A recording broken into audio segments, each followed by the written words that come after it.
Roger, congratulations through to the final here in Basel again.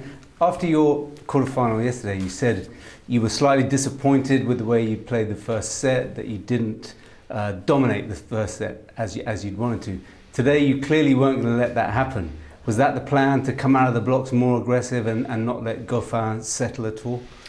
Right. I mean, at least sort of be in control of the match. I didn't like kind of what happened yesterday, to be so reactive to my opponent. So that was my big goal for today's match, is just to come out there and try to just take charge, really. And I was able to do that, and then sort of never looked back. And I was always able to keep the pressure on David. And at the end, it was a great match. Crowds really enjoyed themselves, so it was wonderful. One of the benefits of coming out aggressively like that is getting the crowd behind you from the off. Do you think that happened today? Yeah, absolutely. I think they realized I came in with good energy, I was taking chances, and then only a few shots need to pay off sometimes, and the crowd gets going, and you're like, okay, if I can hit one, maybe I can hit two, and after two, maybe it becomes four, and so forth. So I think it was a good decision, again, to stay aggressive, and I'm happy I was able to make the transition from yesterday's difficult match to today. Now, your opponent in the final, Juan Martín del Potro, you've played him twice in the final here before. In the form that he's in with the year that you've had, can the Basel crowd expect perhaps a classic tomorrow?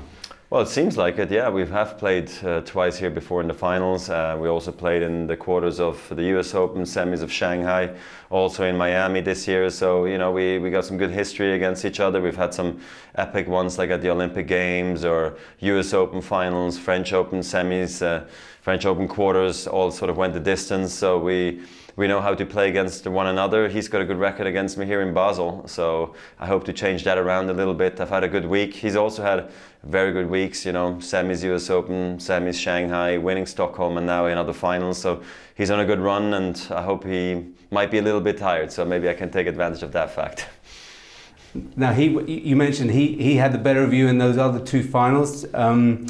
Is the plan tomorrow to be aggressive again out of the blocks and get the crowd on your side, try and seize the initiative?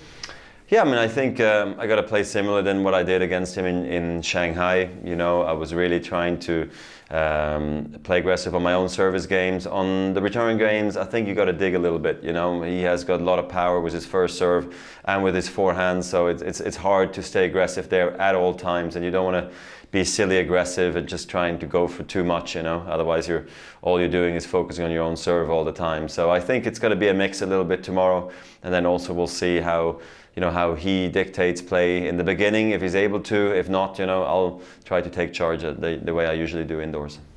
Now, with the points available between now and the end of the season, you're taking all the right steps in that battle with Rafa for the world #1 ranking. Is that something that you're thinking about at all at the moment, with Rafa not having played this week?